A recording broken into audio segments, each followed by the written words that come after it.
Hi, it's Tash, and I'm going to share today what really goes into successful e-commerce campaigns, the work that really goes into building and scaling an e-commerce brand. It's very easy right now with the way the culture is right now and everyone's obsession with social advertising and Facebook advertising to think, oh, it's all about Facebook, just run some Facebook ads and that's going to be okay and it's going to work out and be a massive success. And I'm going to tell you right now that if you just run some Facebook ads and hope for the best, it's probably not going to work out. And the bottom line is, when we look at the campaigns of ours that are going really well and the brands we're working with who's scaling fast, they are all methodically doing all of these 9 stages, and that's what's making them work. So the first stage is all about strategy, and that's basically about having a plan before you start, and it's all about where you're going to put your ad spend and how you're going to capture attention in the fragmented world of online media. And most likely you're going to be looking at a multi-channel strategy. So for any of the brands we're working with that are scaling successfully, it's actually not all about Facebook. They're looking at Facebook, Instagram, Google,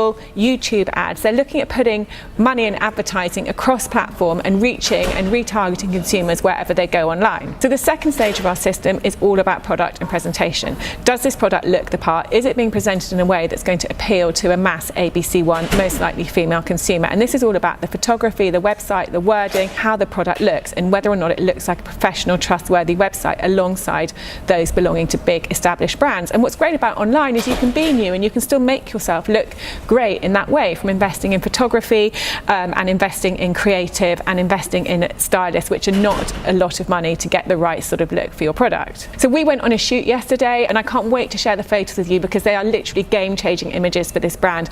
The whole purpose of that shoot was to take a product that's being presented right now in a way that probably doesn't really stand the test or wouldn't really pass the test, and to give it magazine-worthy photography, and that's exactly what we did yesterday, and I can't wait to share the results. Third stage in our 9-step process for scaling e-commerce brands profitably is all about funnels, and that's really about the structure of an advertising funnel. I audit a lot of ad accounts here and I very rarely see e-commerce funnels that are set up properly. So it's really about thinking what you're trying to do, and where something like Facebook and Instagram can be really powerful is in driving new customers into the funnel. So it's all about running tiered campaigns and again using a multi-channel strategy and running those campaigns across channels. So not just sticking to Facebook, not just sticking to Instagram, and even not just sticking to device. You know, there's some really interesting research about how people discover products on mobile but apps actually convert on desktop, and that's something that I know I do. For some reason I don't like shopping on my phone, but I'm happy to shop on my desktop. So you even can think about the funnel in terms of device, and you absolutely must test funnels according to device. Stage 4 of the 9-step process for scaling an e-commerce brand is all about creative testing and production. Now, we live in a crazy fast scrolling world in which people are just scrolling on their phones. If you stand at a bus stop or anywhere, you see people doing this. The very first thing your creative has to do is to stop the scroll. That's the first thing it's got to do, is stop the scroll, and that's a mission in itself. Subsequent to that, it's about, is the creative appealing to people? Is it resonating? Are they clicking through? Are they taking the action you want them to take? And you should never ever consider this job done. We have had creatives where we're quite happy with their performance. If you look at e-commerce overall, this creative's doing fine, it's okay, it's working, it's sort of good enough.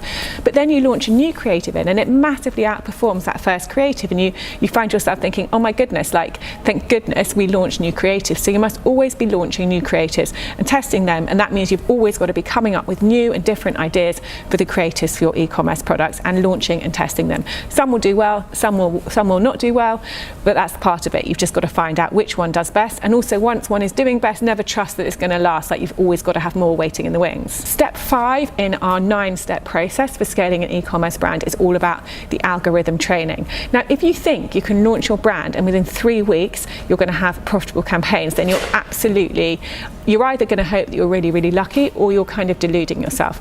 I always think of Facebook as being like a puppy, and it needs training and it needs time, and you need to be prepared for that. You're going to launch some campaigns. Hopefully you'll be breaking even on those campaigns during the first month. It's all about teaching Facebook who your customers are and allowing it to gather data. From there, you should expect the campaigns to improve and improve and improve over time. So you have to put Facebook through that algorithm training. The only way you can not do that is if you've got a really busy website with loads of purchases going through, you've had the Facebook pixel on it for a while, and Facebook has already done the learning before you've started running ads. But if you haven't got that, then you're going to need to go through the algorithm training. The next thing to work on and think about is your website conversion conversion rate and optimizing that.